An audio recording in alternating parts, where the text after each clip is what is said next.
Hello everyone, welcome back to the channel. दोस्तों, market में कुछ ना कुछ बदलता है और मौका बनता है, और जिसका अपडेट आपको सबसे पहले मिल जाए और आपका फायदा हो पाए, तो चैनल को अभी तक सब्सक्राइब नहीं किया तो सब्सक्राइब कर लो। और दोस्तों, वीडियो ठीक लगे तो लाइक कर देना, जिससे कि यूट्यूब आपको ऐसे इंपॉर्टेंट वीडियो सबसे पहले पहुंचा दे। चलिए बिना टाइम वेस्ट किए हुए वीडियो को शुरू करते हैं। तो देखिए, यहाँ पे रिलायंस की तरफ से 48th एजीएम मीटिंग करी जाती है, एनुअल ग्रुप मीटिंग करी जाती है। उसमें बहुत सारे अनाउंसमेंट्स करे जाते हैं कल के दिन। और जो इंडिया के पर्सपेक्टिव से अगर देखेंगे हम, तो बहुत ही इंपॉर्टेंट हो जाता है रिलायंस का जो मीटिंग है।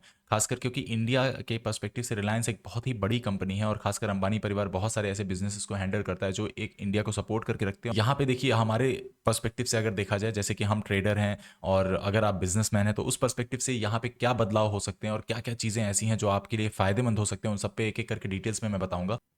और कैसे आप इन सब चीज़ों को देख सकते हैं कि क्या क्या ऐसी चीज़ें आने वाली हैं इन फ्यूचर रिलायंस की तरफ से, जो कि एक अपॉर्चुनिटी क्रिएट कर सकती हैं मार्केट में।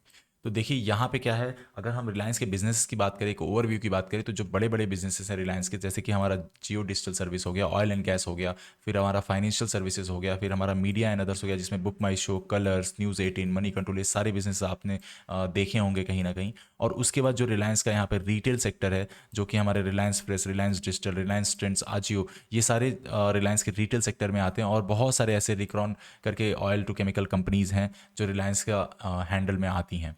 तो ये सारी कंपनीज को लेके बहुत सारे अनाउंसमेंट्स किए गए हैं, जिसमें बहुत सारे बदलाव और चेंजेस आने वाले हैं, और बहुत ऐसी चीज़ें बताई गई हैं जो लास्ट फाइनेंशियल ईयर में इन लोगों ने ग्रोथ करी है इन सारी कंपनीज को लेके।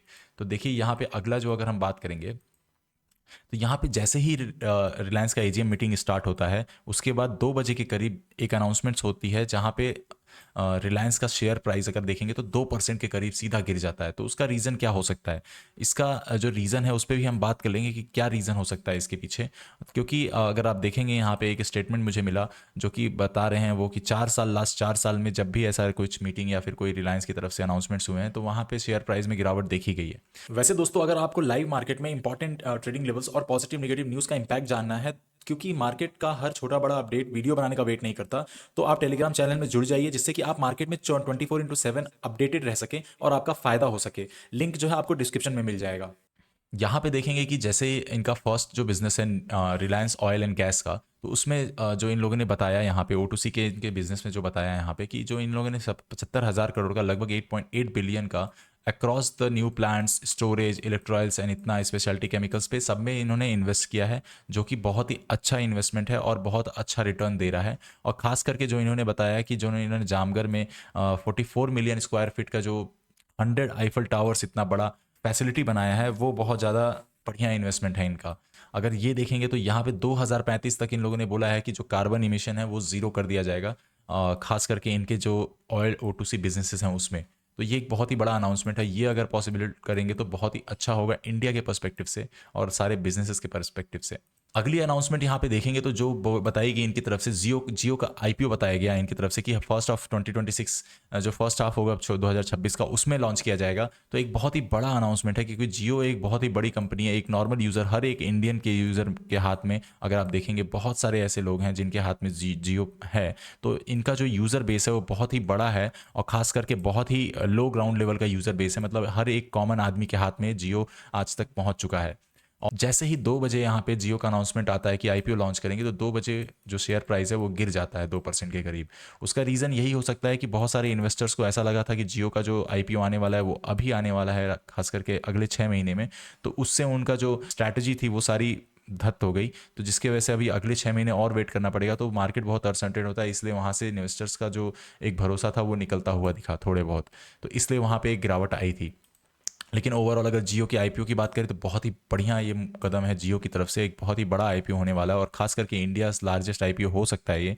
अगला यहाँ पे देखिए, तो रिलायंस इंटेलिजेंस एआई एम्बिशंस की तरफ से जो अनाउंसमेंट की गई, रिलायंस का जो इंटेलिजेंट जो पार्ट है उसकी तरफ से जो अनाउंसमेंट्स हुई हैं, बहुत ही बड़ी बड़ी अनाउंसमेंट्स हुई हैं। अगर आप बात करेंगे कि हमारे मार्क जगरबर्ग, उसके बाद क्या बोलते हैं सुंदर पिचाई जो गूगल के एसईओ हैं, और मार्क जगरबर्ग फेसबुक के एसईओ हैं, और उसके बाद अनिल अंबानी साहब। तो यहाँ पे देखिए इन लोगों ने मतलब खास करके अनिल अंबानी ने बताया कि इसमें जो है ये गूगल और मेटा से मिल के कोलैबोरेशन में बहुत ही बड़ा बड़ा जो सोल्यूशंस लेके आएंगे ये लोग, और बहुत ही अच्छे अच्छे प्रोडक्ट्स बनाए जाएंगे। तो इसमें अगर बात करेंगे तो यहाँ पे रिलायंस इंटेलिजेंस, जो कि अपना गीगाबाइट स्केल का AI ready data centre Jamnagar में बना रहा है। तो वो बहुत ही बड़ी बात है। यहाँ पे बहुत सारे जॉब ओपन होंगे, इंडियंस को फ़ायदा होगा, हम सबको फ़ायदा होगा। जैसे माइक्रोसॉफ्ट और गूगल काम करते हैं अपने लेवल पे यूएस में, उसी तरह क्या बोलते हैं रिलायंस काम कर रही है हमारे इंडिया लेवल में। क्योंकि अगर आप देखेंगे रिलायंस का बहुत सारे ऐसे प्रोडक्ट्स हैं, खास करके कि रिलायंस का जो जियो वाला पार्ट है, जिसमें आपको जो सिम अगर आप जियो सिम यूज़ करते हैं तो उसमें बहुत सारे ऐसे बेनिफिट्स मिलते हैं, और बहुत सस्ते में भी मिलते हैं। दूसरे कंपनीज से अगर आप कंपेयर करेंगे तो बहुत सस्ते में रिलायंस जियो हमको देती है। तो ये कहीं ना कहीं एक आम आदमी को फ़ायदा करने वाला है, और बहुत ही अच्छी बात है हमारे लिए। और ख़ास करके अगर हम एआई और डीप टेक के तरफ अग्रसर हो रहे हैं तो बहुत ही फ़ायदा करेगा यूथ को, और जो हमारा आगे आने वाला जनरेशन है उनको। तो ये एक बहुत ही अच्छा कदम है रिलायंस की तरफ से। गूगल से, मेटा से इन लोगों ने अच्छा खासा पार्टनरशिप करने की बात करी है, जहाँ पे अगर देखेंगे तो 100 million of AI focus joint venture with the Meta with Reliance will hold 70% stake. तो इसमें जो है 100 मिलियन में 70 मिलियन का स्टेक जो है रिलायंस के पास रहेगा, जो कि बहुत अच्छी बात है। कोई बड़ा स्टेक उनको नहीं दिया जा रहा है, बट हाँ, काम गूगल और मेटा के साथ किया जा रहा है। अगला यहाँ पे देखेंगे तो रिलायंस की तरफ से न्यू डिवाइसेस लॉन्च किए जा रहे हैं, जो कि जस्ट मैंने यहाँ पे इंक्लूड किया, तो आपको पता होना चाहिए कि कैसे क्या क्या अनाउंसमेंट्स हुई और बहुत कौन से न्यू डिवाइसेस लॉन्च किए जा रहे हैं। तो जियो पीसी लॉन्च किया जा रहा है, जिसको कि एक क्लाउड बेस्ड पीसी रहेगा। आपको सिर्फ एक कीबोर्ड और माउस की जरूरत पड़ेगी, जो आप डायरेक्ट अपने टीवी से कनेक्ट करके, सेटअप बॉक्स से कनेक्ट करके एक अपना पीसी यूज़ कर सकते हैं। जैसे पीसी का एक्सपीरियंस होता है, जैसे आपके पास घर पे लैपटॉप और पीसी होता है, उसी तरीके का एक्सपीरियंस यूज़ कर सकते हैं। जियो फ्रेम्स लॉन्च किए जा रहे हैं, जो कि हैंड्स फ्री एआई फ्रेम्स होंगे। इसमें क्या बोलते हैं वीडियो रिकॉर्डिंग और बहुत सारे ऐसे एआई फीचर्स सब डाल के दिया जा रहा है। तो मतलब बहुत ही बड़ी बात है जियो की तरफ से।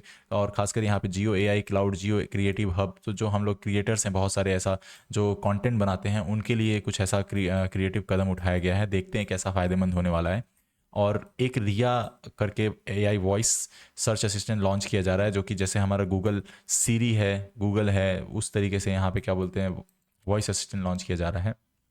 तो इधर रिलायंस रिटेल की अगर हम बात करें तो उसके लिए क्या अनाउंसमेंट करी गई, तो यहाँ पे सबसे पहले बताया गया कि जो FY 2025 इनका था, उसमें क्या बोलते 3,30,000 करोड़ का जो इनका बिजनेस था टोटल रीच कर गया, रेवेन्यू रीच कर गया, जो बहुत ही बड़ा एक नंबर है।